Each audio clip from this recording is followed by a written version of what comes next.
ओम श्री धन्वंतराय नमः। मैं महेंद्र सिंह हुड्डा, फार्मासिस्ट आयुर्वेदा, और आप देख रहे हो आपका अपना चैनल अमृत आयुर्वेदा। आज इस वीडियो में चर्चा के विषय है कैल्शियम। जैसे आप जानते हो, कैल्शियम एक कैलस शब्द से बना है, जिसका अर्थ होता है चूना। कैल्शियम हमारे शरीर की हड्डियों के, दांतों के विकास के लिए बहुत ज़रूरी होता है।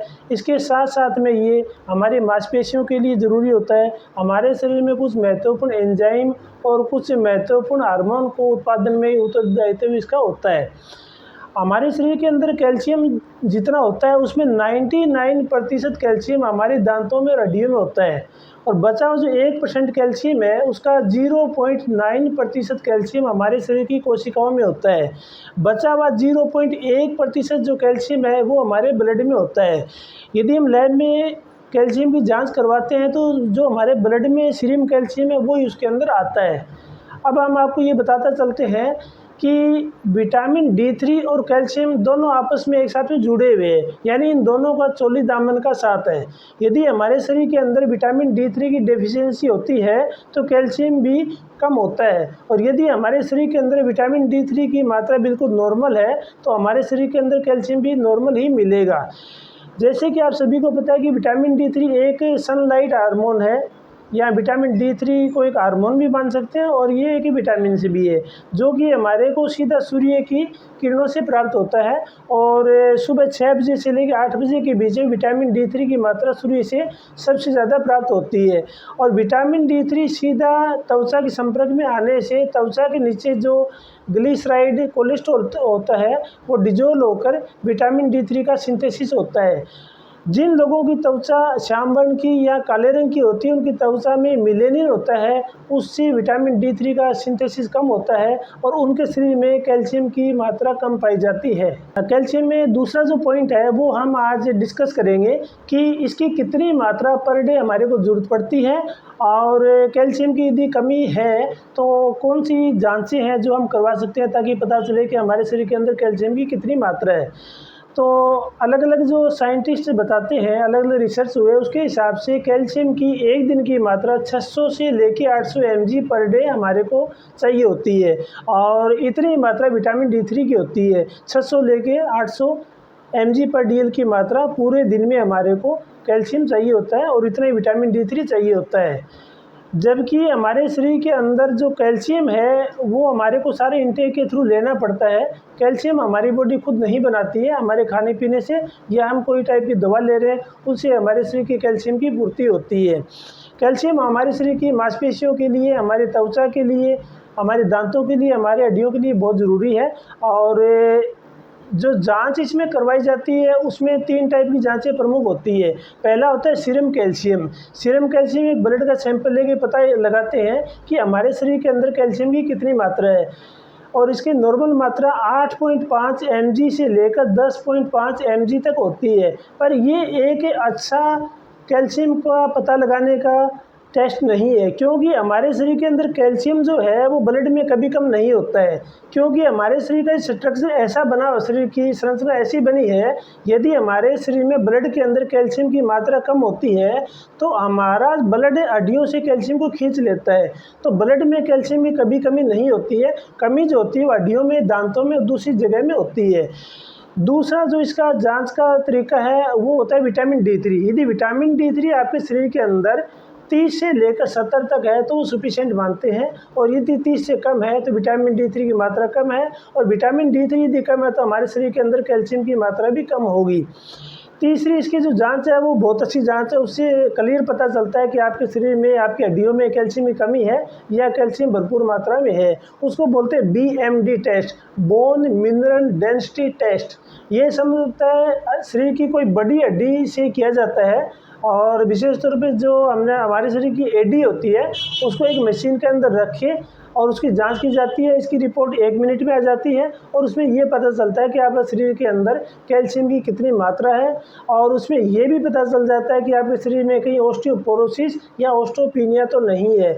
यदि हमारे शरीर के अंदर कैल्शियम की मात्रा सीरम कैल्शियम में 8.5 से भी कम है, और BMD जांच में भी कम है, विटामिन D3 में भी कम है, तो उस कंडीशन को हाइपोकैल्सीमिया बोलते हैं। और ये एक ऐसी कंडीशन है जिससे हमारे शरीर में कई दूसरे दुष्प्रभाव भी हो सकते हैं।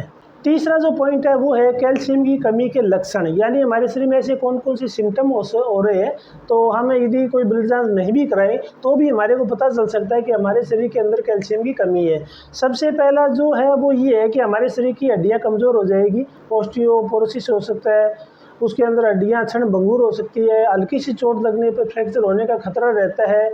और यदि कैल्शियम की मात्रा शरीर में कम है तो हमारे दांतों के अंदर कैविटी बन सकती है, हमारे जो नाखून होते हैं वो विकृत हो सकते हैं, हमारी चमड़ी का जो रंग है वो रूखापन उसमें आ जाएगा और चमड़ी के अंदर एलर्जी खुजली चलने लगेगी। और इसके साथ साथ में हमारे शरीर में जो हृदय की गति है वो अनियमित हो जाती है। और कैल्शियम की कमी होने से हमारी त्वचा में रूखापन आ जाता है, और उससे भी ज़्यादा कैल्शियम की कमी हो जाए तो हमारी त्वचा के अंदर सोराइसिस, एक्जिमा जैसी कंडीशन भी हो जाती है। जैसे कि आप सभी जानते हैं कि कैल्शियम हमारे शरीर में बीपी के स्तर को नॉर्मल रखने के लिए, ग्लिसराइड को नॉर्मल रखने के लिए, कोलेस्ट्रॉल को नॉर्मल रखने के लिए रिस्पॉन्सिबल होता है। तो हमारे शरीर में ग्लिसराइड का लेवल बढ़ सकता है और हार्मोन का लेवल भी इसमें बढ़ सकता है। कुछ ऐसी दवाइयाँ होती हैं जिसमें थायराइड की दवा ले रहे हैं, हार्मोन की दवाई ले रहे हैं, उस कंडीशन में भी कैल्शियम कम हो जाता है। यदि हमारे शरीर के अंदर कैल्शियम की बहुत ही ज़्यादा कमी हो जाती है तो आयुर्वेद में एक शब्द है दुःस्वप्न। हमारे को ऐसी ऐसी फीलिंग होती है कि कोई हमारे को पुकार रहा है, कोई बोल रहा है, कोई हमारे को छू रहा है, अलग अलग टाइप के स्वप्न आते हैं जिसको एलुसिनेशंस भी बोलते हैं, ये हो सकता है। बहुत ज़्यादा कैल्शियम की कमी होने से डिप्रेशन हो सकता है और अत्यधिक कैल्शियम की कमी होने से डिलीरियम फेज भी हो सकती है। चौथा पॉइंट आता है कैल्शियम के सोर्स। यदि हमारे शरीर के अंदर कैल्शियम की कमी है, हाइपोकैल्सीमिया कंडीशन है, तो हम कौन कौन सा फ्रूट लें, सब्जियां लें, कौन कौन से आहार लें ताकि हमारे शरीर के अंदर कैल्शियम की पूर्ति हो सके, यानी कि वो कौन कौन से स्रोत है। उसमें से हम देखते हैं कि पत्ता गोभी, हरी गोभी, धनिया, अरबी, पालक, चौलाई, सीताफल, कमल के बीज जो होते हैं वो कैल्शियम का अच्छा सोर्स होते हैं। हर जोड़ के पत्तियों का तने का चूरा कैल्शियम का अच्छा सोर्स होता है, ये हमारे को दैनिक डाइट में लेना चाहिए। इसके अलावा कैल्शियम का सबसे बड़ा सोर्स होता है वो होता है मिल्क। दूध के अंदर कैल्शियम अच्छी तरह पाया जाता है। दूध और दूध से बने हुए जितने उत्पाद होते हैं, पनीर है, मक्खन है, उन सभी के अंदर कैल्शियम अच्छा पाया जाता है। बट जो दूध होता है ये एक एनिमल प्रोटीन है। एनिमल प्रोटीन होने की वजह से हमारे शरीर के अंदर ट्राइग्लिसराइड, कोलेस्ट्रॉल का लेवल भी बढ़ सकता है। दूध यदि लेना हो तो गाय का दूध लो, गर्म करके मलाई उतार के लेना चाहिए ताकि उसमें कैल्शियम भी अच्छा मिले और हमारा जो ग्लिसराइड का लेवल है वो न बढ़े। इसके अलावा दो ऐसी चीज़ें बताई गई आयुर्वेद के अंदर जिसमें कैल्शियम सबसे ज़्यादा मात्रा में होता है। इसमें पहला आता है तिल। तिल से काला तिल हो चाहे सफ़ेद तिल हो, उसके अंदर कैल्शियम की बहुत ज़्यादा मात्रा होती है।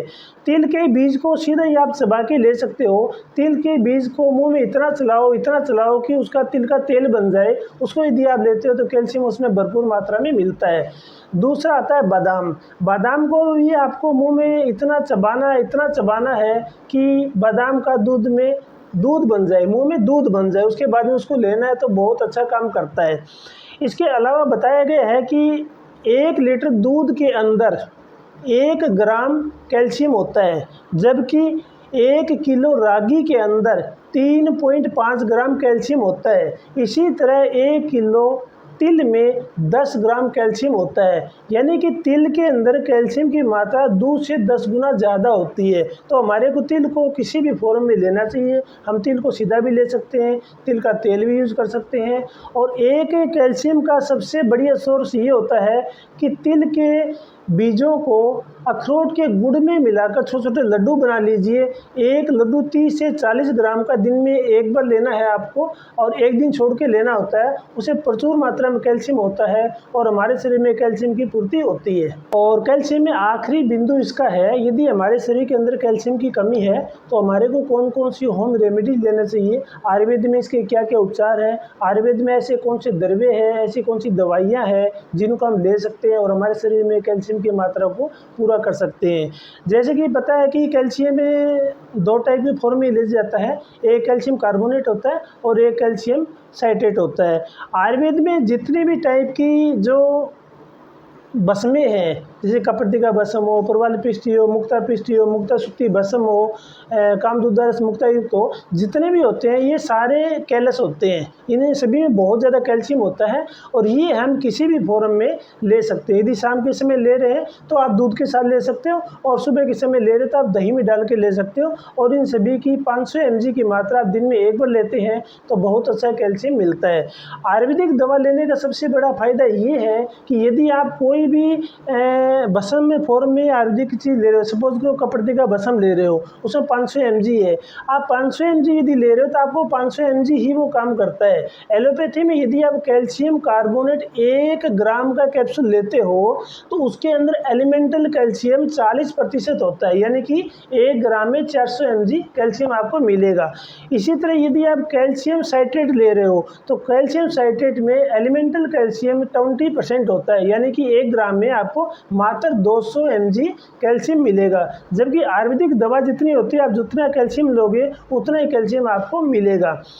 और यदि आप कैल्शियम को दूध के साथ ले रहे हो या खाना खाने के तुरंत बाद में लेते हो तो बहुत अच्छा काम करता है, क्योंकि खाने के अंदर जो एसिड्स होते हैं वो कैल्शियम को पचाने का काम करते हैं, तो ये बहुत अच्छी तरह आपके डाइजेस्ट हो जाते हैं और ये आपके शरीर में काम भी करते हैं। यदि आप कैल्शियम को दूध के तुरंत बाद नहीं लेते, किसी भी समय लेना चाहते हो तो यदि नींबू की भावना दिया हुआ हो तो आप किसी भी समय ले सकते हो, वो तुरंत आपके शरीर में डाइजेस्ट हो जाएगा। इसके अलावा आयुर्वेद के अंदर अश्वगंधा है, स्तावरी है, इसमें भी आप इन भस्मों को मिलाकर ले सकते हो ताकि आपके शरीर के अंदर कैल्शियम है उसकी मात्रा अच्छी तरह बनी रहे। आयुर्वेद में एक बहुत ही अच्छा कैल्शियम का सोर्स है, उसको बोलते हैं चूना। चूना यानी कैल्शियम इन कैल्शियम। चूना का एक छोटा सा गेहूं के दाने के बराबर मात्रा आप दूध में या दही में मिला के ले सकते हो। बिल्कुल निरापद औषधि है, बहुत ही अच्छा कार्य करती है, कैल्शियम का बिल्कुल नेचुरल सोर्स है, ये आप सभी को लेना चाहिए। अंत में मैं आशा करता हूँ कि आज कैल्शियम के बारे में दिया गया ज्ञान आपके जीवन में बहुत अच्छा काम आएगा। भगवान धन्वंतरी आपको आरोग्य प्रदान करे। धन्यवाद।